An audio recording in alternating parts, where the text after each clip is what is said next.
The tendency for President Trump to try and wrap up issues of geopolitics, of security, along with trade, is that an approach that he's likely to take this time?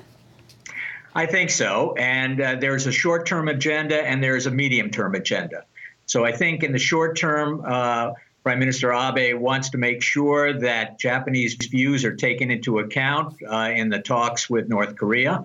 And he also wants to get out from under the steel tariffs that were imposed against Japanese steel exporters. They didn't get an exemption like many other U.S. allies. And so he wants to find a way of removing those restrictive tariffs. It was interesting to me that Japan didn't get it. It was a pretty sort of, stark contrast to the exemptions that were granted to other trading partners. Do you think that's in order to give Washington a bit more leverage going into these talks? That's the only conceivable explanation. They're a staunch ally, and the Trump administration has long wanted more trade deals with Japan to reduce the bilateral trade deficit. I think what we're going to see is Prime Minister Abe coming and agreeing to purchase more U.S. goods, particularly LNG, and welcoming the renewed U.S. interest in the future in rejoining the Trans-Pacific Partnership.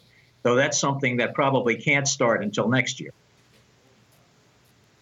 Jeffrey, onto the TPP, and this openness of the US to potentially rejoin has been very much welcomed by the markets. But how much receptiveness is there on the Japanese side for any kind of renegotiation, given that we saw a lot of the sticking points over the past, historic rounds of negotiation have been between the US and Japan?